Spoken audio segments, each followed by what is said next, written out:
एक बार फिर से पाकिस्तान की किरकिरी हो गई है और इस बार वजह बना एक झूठ जो खुद पाकिस्तान ने बड़ी शान से फैलाया था। खबर यह फैलाई गई थी कि अमेरिका की सेना की 250वीं वर्षगांठ के मौके पर वॉशिंगटन डीसी में जो मिलिट्री परेड हो रही है उसमें पाकिस्तान के आर्मी चीफ आसिम मुनीर को बतौर मेहमान आमंत्रित किया गया है। इस दावे के बाद पाकिस्तान के मीडिया और समर्थकों ने तो जैसे जश्न ही मना डाला। यहाँ तक कहा जाने लगा कि ये एक बहुत बड़ा डिप्लोमेटिक मैसेज है और पाकिस्तान अब अमेरिका के करीब आ चुका है। कुछ हलकों में भारत और खासकर मोदी सरकार को लेकर आलोचनाएं भी सुनाई दी। कहा गया कि ये भारत के लिए एक बड़ा कूटनीतिक झटका है। कुछ लोग तो यहाँ तक कह गए कि ये एक नया अलाइनमेंट है जो अब अमेरिका और पाकिस्तान के बीच बन रहा है। पर अब सच्चाई सामने आ चुकी है और वो भी बहुत शर्मनाक अंदाज में। जैसे ही कुछ बड़ी न्यूज एजेंसियों ने अमेरिका के व्हाइट हाउस के अधिकारियों से इस खबर की पुष्टि करनी चाहिए, असलियत का पर्दाफाश हो गया। व्हाइट हाउस की तरफ से साफ साफ कहा गया कि यह बात पूरी तरह से फर्जी है। किसी भी विदेशी फौजी अधिकारी को इस कार्यक्रम में आमंत्रित नहीं किया गया है। उन्होंने यह भी जोड़ा कि अगर कभी किसी को बुलाना भी होगा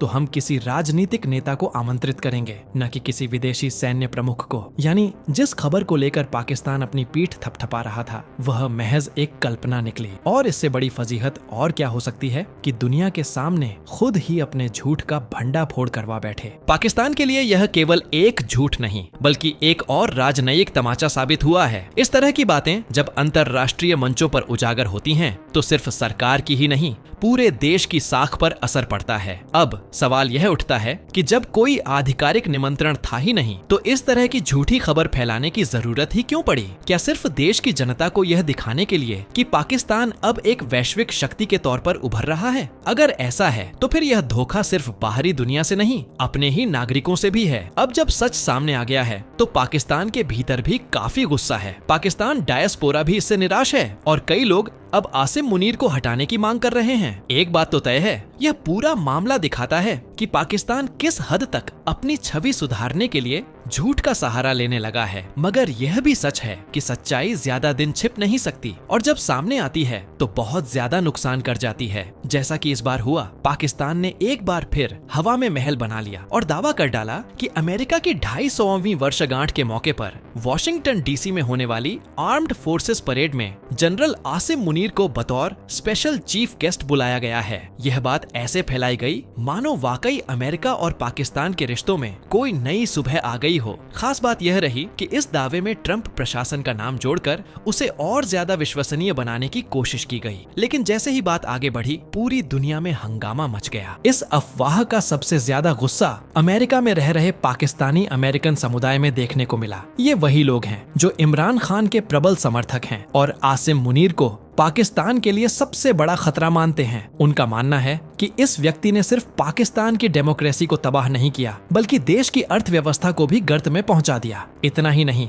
आसिम मुनीर के ऊपर आतंकवादियों से सांठगांठ के आरोप भी खुलेआम लगे हुए हैं। कहा जा रहा है कि आईएसआई उसी के इशारों पर काम कर रही है और पहलगाम टेरर अटैक के बाद जो ऑपरेशन सिंदूर चला था उसमें मारे गए आतंकियों के साथ जो उसकी हमदर्दी दिखाई दी वो सबके सामने है। इन सब वजहों से जब यह खबर आई कि अमेरिका ने उसे बुलाया है तो वहाँ के पाकिस्तानी डायस्पोरा भड़क उठे और अमेरिकी प्रशासन पर जमकर हमला बोल दिया। इस झूठ की लपटें भारत तक भी पहुंची। यहाँ कांग्रेस जैसी विपक्षी पार्टियों ने मोदी सरकार पर सवाल उठाने शुरू कर दिए। कांग्रेस नेता जयराम रमेश ने तकरीबन यही कहा कि अगर वाकई आसिम मुनीर को बुलाया गया है और भारत को नजरअंदाज किया गया है तो यह भारत के लिए एक बहुत बड़ा कूटनीतिक झटका है। उनकी बातों में चिंता भी थी और नाराजगी भी। उनके मुताबिक ये दर्शाता है कि अमेरिका अब पाकिस्तान के करीब खड़ा है जबकि भारत को नजरअंदाज कर रहा है। इस बहस में अमेरिका खुद भी घिरता चला गया। ट्रंप और उनकी टीम पर सवालों की बौछार होने लगी, खासकर तब जब उनके ऊपर यह आरोप लगने लगे कि वो ऐसे व्यक्ति को बुला रहे हैं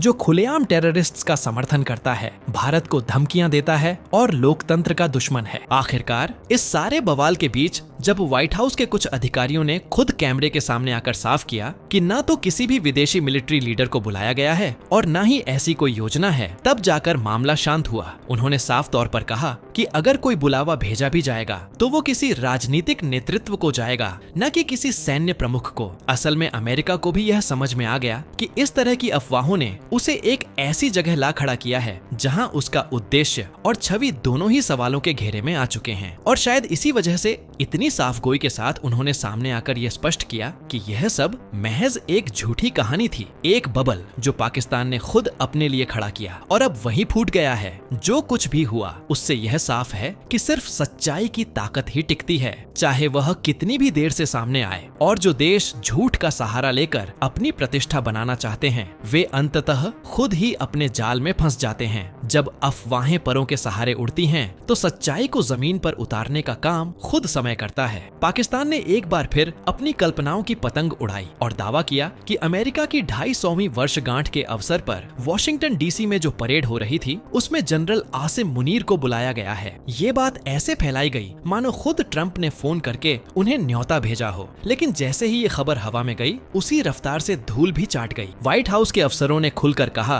कि ये सब अफवाहों की खेती है। उन्होंने साफ कहा, भाई ये सब फर्जी बात है। ऐसे लोगों की बातों में क्या रखा है जो अपनी ही दुनिया में खोए रहते हैं। ना कोई इनविटेशन भेजा गया, ना कोई ऐसी योजना थी। ऊपर से व्यंग्य में इतना भी जोड़ दिया कि अगर किसी ने ऐसी बात कह दी है तो उनसे कहिए अपनी उस सपनों की दुनिया से बाहर आएं। उधर अमेरिका में माहौल कुछ और ही चल रहा था। डोनाल्ड ट्रंप का जन्मदिन भी उसी दिन था, उनका 69वां जन्मदिन, और उसी दिन यूएस आर्म्ड फोर्सेस की 250वीं वर्षगांठ भी मनाई जा रही थी। यह ट्रंप के लिए एक प्रतीकात्मक मौका था। दो बड़े समारोह एक साथ, एक नेता की छवि को मजबूत करने का अवसर। ट्रंप खुद पूरे दिन मस्त रहे, हर मंच पर, हर मुस्कान में अपने ही रंग में रंगे हुए। लेकिन बात यहीं खत्म नहीं हुई। जितनी खुशी ट्रंप को इस आयोजन से मिली, उतनी ही नाराजगी उन्होंने झेली। अमेरिका के civil rights groups, labour unions और तमाम एंटी ट्रंप एक्टिविस्ट्स ने इसे खूब आड़े हाथों लिया। उन्होंने आरोप लगाया कि ट्रंप जानबूझकर अपना जन्मदिन और आर्म्ड फोर्सेस के साथ मनाकर एक शक्तिशाली नेता की इमेज बना रहे हैं, एक ऐसी इमेज